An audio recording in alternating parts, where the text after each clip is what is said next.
Hello and welcome back to Stomp City and another episode of ECW Lives on TEW 2016, and today it's time for a double header where I'm going to be showing you 2 episodes of Revolt as we lead into the Tokyo Dome show. And of course 2 episodes ago it was ECW Heatwave, which was our last show that we ran, and it saw the return of former ECW champion Minoru Tanaka, and people seem to be enjoying the longer videos, so this episode is going to be a double header. And if you want the next episode to be a triple header, which will include 2 episodes of Revolt as well as the Tokyo Dome show, drop a like on the video, and if we can get to 50 likes, I'll do it. And also, a few people that are watching aren't subscribed, so if you're not already subscribed, check down below to see if you are, and if you're not, obviously subscribe and turn notifications on as well while you're down there. But with that out of the way, let's get into the first episode of Revolt on the road to the Tokyo Dome. And we open with a dark match where Manami Toyota takes on Milano Collection AT, and in this one Manami gets the victory in 10 minutes 17 by pinfall with an Ocean Queen Bee bomb, and she got a 70 with Milano Collection AT getting a 49, and a good dark match at 61C. And then we go into another dark match. This time it's made up of 8 people that are currently in CZW in the developmental system, and this is sort of just to test what ratings they're going to get if we were to call them up. So we've got the Motor City Machine Guns teaming with the Kings of Wrestling taking on Delirious, Black Warrior and the Briscoes. So the standout here is Mark Briscoe. Just behind him is Delirious and Black Warrior. Chris Sabin doing pretty well with a 53, and you can see the other ratings there if you want to have a look. But good performance from Mark Briscoe there, and we could potentially look at maybe calling up the Briscoes again at some point. But for now, the tag division's a little bit on ice with the Dangerous Alliance holding the titles. So we'll see how that goes heading into the future. Chris Sabin and Mark Briscoe are both improving in technical skills as well, and this gets a 60C as we go into the main show. And we start with a video showing highlights of the main event of Heatwave, where Goldberg won the ECW Championship, with Minoru Tanaka returning to confront the new champion. And tonight's main event will see CM Punk, Minoru Tanaka and Raven fight to main event the Tokyo Dome in what will be Goldberg's first title defense. And the competitors in this match are the former champion CM Punk, who hasn't yet had a rematch, so this is his opportunity to do that. And Tanaka didn't have a rematch either, so that's why he's in this match. And Raven is on a good roll and recently winning the TV title, and he could become a double champion if he can win this match and then be victorious at the Tokyo Dome. So yeah, 3 deserving competitors, and they will fight in a triple threat match in the main event tonight for the #1 contendership. And then the video then shows highlights of the action-packed Undisputed Junior Heavyweight title ladder match, where AJ Styles managed to overcome 5 other competitors to be crowned the first ever champion.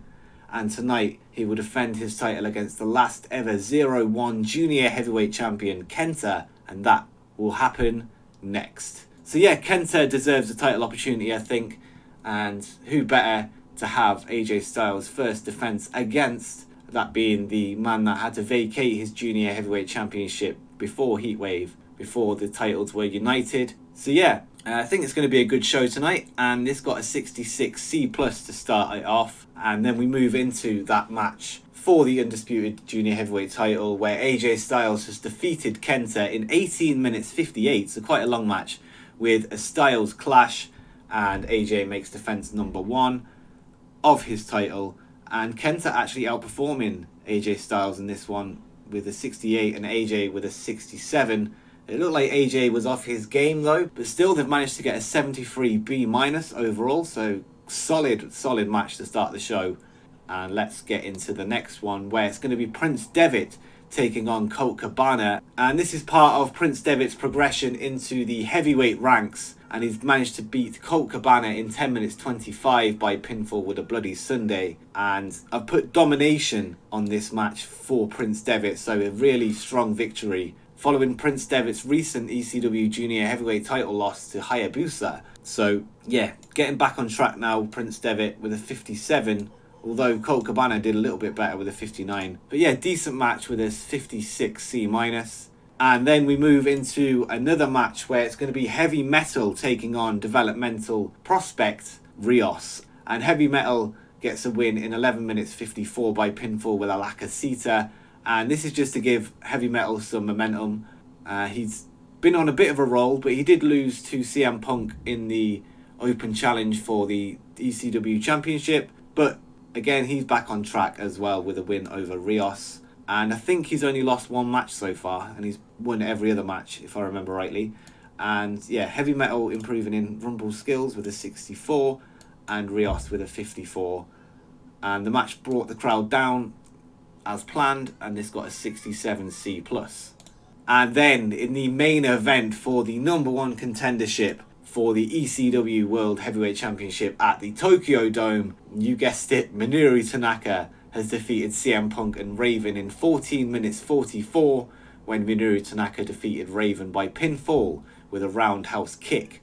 But during the match, Brian Kendrick ran in and attacked Punk and Minoru, but still couldn't help Raven get the win, and Minoru manages to pin Raven, so the attack backfired, but it looks like Kendrick has cost CM Punk his opportunity at his recently lost championship, and Minoru Tanaka killing it with an 88, CM Punk with an 82, and Raven with a 79. So it looks like in the balance of things, the right decision was made. The best performer pinned the worst performer, and this gets an 88B+, so Tanaka carrying us to a quality main event rating, and Raven is improving in performance skills. But after the match, CM Punk can't believe it. He's lost twice in a row. And Raven and Brian Kendrick are stood on the ramp as Raven looks battered after a grueling triple threat. But CM Punk is furious and he runs towards them, and the three men brawl to the back. So it looks like this has ignited a little bit of a rivalry between Raven's Nest and CM Punk as they brawl to the back. And CM Punk looked good, and Raven performed poorly in the segment apparently, but it's still got a 75B-, so good rating there. This gives CM Punk something to do following his title loss, and I think the triple threat was a good way of setting it up with Brian Kendrick costing him, trying to help Raven, but ultimately Tanaka still got the win, pinning Raven. So I could have done it where CM Punk took the pin, but I feel like he should have an excuse to have lost the match, and it gives more fuel to the fire, and it doesn't make Minoru look weak by pinning the person that got attacked by the interfering Brian Kendrick, if that makes sense. So Tanaka overcame the attack from Kendrick, but Punk didn't, and yeah, Punk now feuding with Raven and Kendrick. So this got a 75B-, and then Paul Heyman and Goldberg walk out onto the top of the ramp as Heyman claps his hands, and Paul says, "Congratulations, I guess we'll see you in Tokyo, but just one thing." And then from behind, Samoa Joe rushes the ring as he locks Tanaka into a Coquina clutch, and then Joe squeezes the life out of Tanaka as Heyman and Goldberg walk to the ring. Goldberg picks up Minoru and hits him with a jackhammer, driving his lifeless body into the mat, and Goldberg and Joe hold their tag titles high in the air as Heyman clutches the World Championship to his chest, and Heyman laughs into the camera as the show comes to a close. And yeah, so here we go. The Minoru Tanaka Goldberg story continues tonight after the return of Tanaka.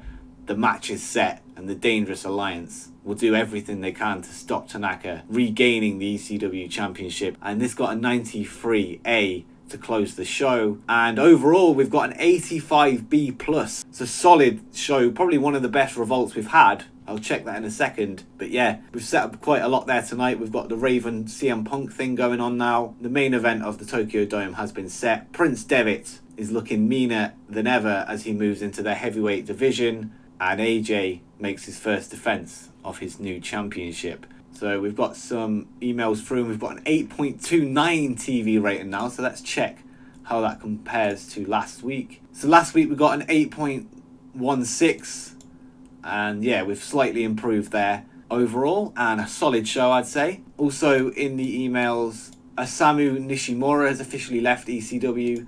So has Black Warrior after his final appearance in that dark match on loan. And Heavy Metal has left following his loan as well, with his win over Rios. And also a couple of loan outs have ended as well. So with that said, we need to sign Heavy Metal now to a written deal, signing him from AAA. He's currently the AAA Mexican National Middleweight Champion, so he's a big deal over there, and I think he's a great prospect at only 31 years old. And actually that last Revolt was the highest rated show we've ever had, period, so including pay-per-views. And I feel like the Tokyo Dome show might even top that. We get big ratings in Japan because we've got quite a lot of big stars over there signed to 0-1. So that mixed with our most over talent in Japan for the ECW roster, like Goldberg and people like that, could bring in something really big. Maybe even an A? We'll see. And before we get into the next Revolt, I just want to run you through one thing that happened on the most recent 0-1 show.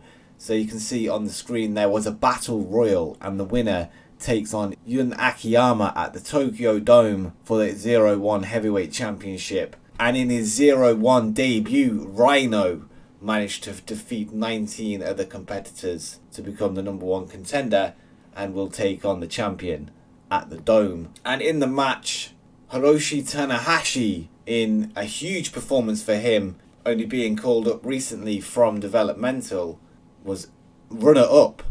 So that makes him a huge name in 0-1 already. Rhino got the most eliminations, and during the match Brian Kendrick distracted CM Punk, who was over there for this match. And it was a cross-promotion battle royal, with of course the event being cross-promotion, so there was a few ECW names. If you want to pause and have a look who was involved, feel free. We also saw the debut of Ken Shamrock, so that's another thing to note. And yeah, Rhino will take on Yun Akiyama, as I say, for the 0-1 heavyweight title at the Tokyo Dome. But with that out of the way, let's get into the next Revolt of the episode, where we start with the dark match again with Manami Toyota in there taking on Yoshinari Agawa this time, and she's defeated him in 9 minutes 51 by pinfall with an Ocean Queen Bee bomb. Manami Toyota gets to 60, so good from her, and Yoshinari Agawa got a 53.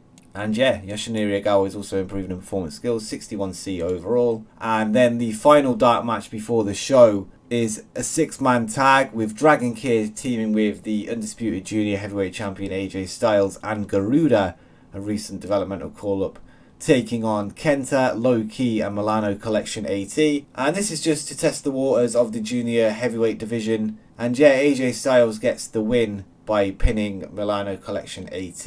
And in terms of performances, AJ Styles gets to 77. Just behind him at 71 is Kenta, and Dragon Kid got a 70. So those three are the standouts there. Low Ki did alright with a 58 as well. Milano Collection AT with a 55. And Garuda, not great with a 42. And apparently he was the weak link as well. And AJ as well, carrying the match. But yeah, with a 71C+. And AJ is improving in rumble skills and Garuda in performance. And a 71C+ to take us into the show, where we open with Goldberg taking on Chris Sabin, and in 4 minutes 02 by pinfall, Goldberg gets the win with a jackhammer. So an 83 there from Goldberg, so that's really good.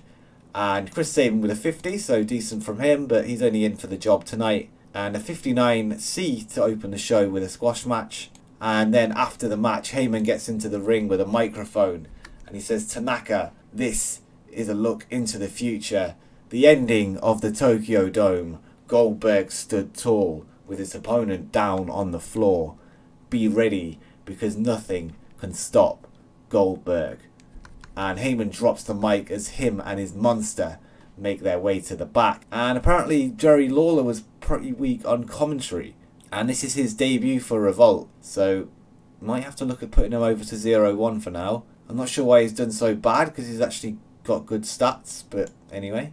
Goldberg came out of this looking excellent apparently, and 81B as we roll on towards the main event of the Tokyo Dome. And then next up, in another match to get Prince Devitt over in the heavyweight division, he's taking on a debuting La Parka, who I've decided to sign just this week in between shows. And yeah, he was a cruiserweight in WCW, but he's quite big. So yeah, I wanted to bring him in as like a heavyweight jobber for now, so he's doing the job for Prince Devitt tonight. And I feel like we just needed more jobbers on the roster, and he's someone that I've brought in. And this got a 56C-, and that's instead of just beating our developmental talent all the time. So yeah, that makes sense. And he's well known in the States from his run in WCW. So yeah, and Devitt got a 61 and La Parka got a 50, and yeah, 56 C minus, so half decent. And then after the match, Devitt once again stares into the hard cam, but this time he quickly climbs the top rope and hits La Parka with a double stomp from the top rope, driving his feet through his heart. And this is the debut of the coup de grace for Prince Devitt, and a new move to his arsenal. And it's a really good move, so I wanted to give him it in game, and this is the debut of that following the match. So he's taken advantage of his opponent, who is still on the floor, to show the new side of Devitt, and a more sinister side. So this got a 53 C minus, so again actually alright for a mid-card segment. And then we go into a video hyping the next match, which will be a 0-1 showcase match. So this is to show a little bit of what's going to be on offer at the Tokyo Dome, where we see 0-1 heavyweight champion Yun Akiyama taking on rising star Hiroshi Tanahashi in a non-title match. And this only got a 42D. Hopefully the match can do better than that, and we'll see. And it's got a 75B minus, so that's alright. And of course, the champion Yun Akiyama defeats Hiroshi Tanahashi, but the match goes 25 minutes, so pretty long. And this is really to put over the 0-1 company going into the Tokyo Dome, as I say. And he wins with a Blue Thunder driver. And yeah, Yun Akiyama gets a 75. Hiroshi Tanahashi actually decent with a 47. And he's quite new on the scene, at least in ECW and 0-1. And he could be someone that's going to rise up the ranks in the future. And of course, in real life, he was the ace of New Japan, and arguably still is. Hopefully he can replicate that success in ECW. As I say, 73B minus. And then after that match, a video package airs with the highlights of Minoru Tanaka's rise to the top of ECW. And we show his debut at Global Glory 2001, his ECW Junior Heavyweight title reign, him defeating Keiji Muto, his idol, to qualify for the ECW World title match. And then he won that match to become the champion. Heyman then betrayed him and aligning with Goldberg, so you might notice we've cut out quite a lot of his heel run with Heyman, just to show the sympathetic side. Then we show Tanaka's return at Heatwave, and then we show him beating CM Punk and Raven to once again become the #1 contender, followed by the beatdown at the hands of Joe and Goldberg. And next week, Tanaka addresses his title match against Goldberg when ECW Revolt comes to you live from Korakuen Hall. And 74B minus. And just a teaser for next week, and just the announcement that we're going to be in Japan. And this will be the last two Revolts leading into the Tokyo Dome show. We're going to run from Korakuen Hall, which is a legendary venue in Tokyo, just underneath the Dome. And traditionally, after the Tokyo Dome show, so Wrestle Kingdom, the next night is always at Korakuen Hall. And yeah, I think that's going to be good, and that's going to set up nicely for the Tokyo Dome show. And coincidentally, in a few days, we've got the real life New Japan Tokyo Dome with Wrestle Kingdom 14, I think it is. And it should be a good show, and hopefully our Tokyo Dome show will be good as well. But let's get into the next segment, where we go into the main event, where after last week's events, Raven and Brian Kendrick are going to team up against CM Punk and his partner of his choosing, Bryan Danielson. And they've built up quite the partnership over the last month or so, with Bryan Danielson backing up Punk quite a lot, particularly with the Team Punk versus Team Heyman storyline. And in this match though, Raven has pinned CM Punk after the Raven effect, or it says pile driver there, but we know the name. And apparently CM Punk carried the match, and he's got an 84 down there. Raven not so great with a 62, quite disappointing. In its second though was Bryan Danielson with a 67, and Brian Kendrick doing fairly well with a 64. Apparently Raven was off his game, and Raven and Brian Kendrick don't work well as a team, which is perfect since they are a team. It's the first time they've had a match together, so maybe they just need to be pals and not a tag team. But that's fine, because the tag team division, as I said earlier, is on ice. So yeah, not the best look chemistry-wise recently. We've got the poor chemistry between Raven and Kendrick, and we had the poor chemistry between Abyss and father bearer, so yeah, not the best of luck. But 78B in the final match of the show, and apparently Raven was high on drugs, really affecting his performance. Not good. We're going to have to speak to him about that. And to end the show, not the best rating. After the match, Raven and Brian Kendrick regroup outside of the ring, pleased with their victory. But Raven rolls into the ring, picks CM Punk back up, and hits him with the Raven effect. But then Bryan Danielson slides into the ring as Raven retreats, rolling out of the ring. And Kendrick and Raven make their way to the back as Bryan sees to a hurt CM Punk. So the feud continues. Raven has pinned Punk now, and Punk is on a losing streak. He's lost 3 in a row and losing a bit of steam as CM Punk after his title reign, where he defended it I think 4 times in 1 month. But maybe overworking himself, putting himself in all those title matches and ultimately defending against Goldberg is a little bit too much. And in that reign as well, it included the Rhino Steel cage match. So yeah, Punk has overworked himself somewhat and has lost again, and this time 71C+. And we end with a 75B-. I'll take it. It's not quite as good as last week, but we put quite a lot at the last show. And of course Tanaka main evented, so of course it's going to be much better. We'll see Tanaka again next week at Korakuen Hall, like we said. But before that, we've got a bit of a problem with the Raven scenario. He was high last night, and as his employer, you now have to choose how to deal with the situation. And I'm not sure what I'm going to do. I might just warn him for now. It's his first offence. The last thing I want to do is send him to rehab. He's going to be out for 3 to 9 months, and that's potentially the remainder of the series. So we want Raven around, so hopefully he can sort himself out without having to go to rehab. But we're just going to give him a stern warning. Nothing happened to note. And we've got some other stuff through with Raven having a high opinion of Bryan Danielson. We've got a 7.92. We were in the 8s last week, I know that, so we're not quite there, but I'd still take that. That's good. Punk and Kendrick are unhappy with Raven for being high. Yeah, that's understandable.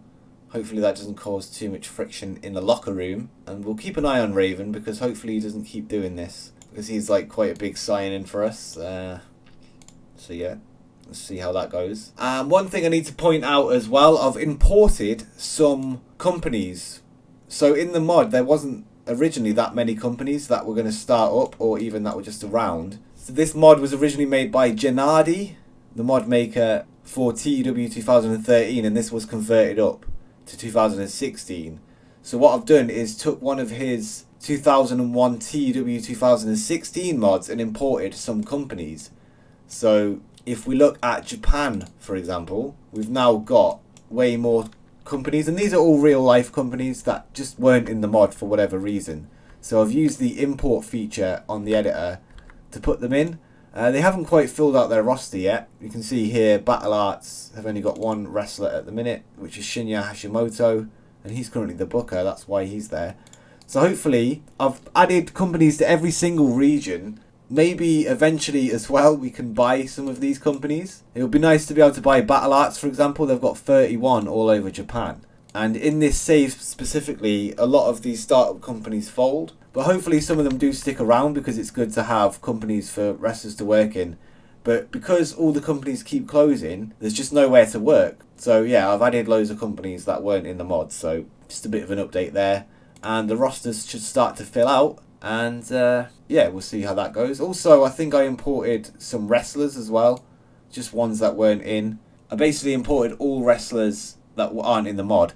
So yeah, we've got more people in as well. Some yet to debut, some have already debuted that we won't be picking up. But yeah, there's just a bit of an update there in terms of the data. And it brings things up a bit more realistic and better, in my opinion. But that's where we're going to leave this episode today. Hopefully you've enjoyed it, and if you have, like I say, drop a like on the video, and if we can get to 50, the next episode will be that triple header, which will be the 2 Korakuen Hall shows and the Tokyo Dome. Make sure you subscribe with notifications turned on so you don't miss another episode, and why not watch one of the videos that you can see on the screen right now. And if you're into Football Manager, check out my Ajax save on my other channel that you can see there. But until next time, peace.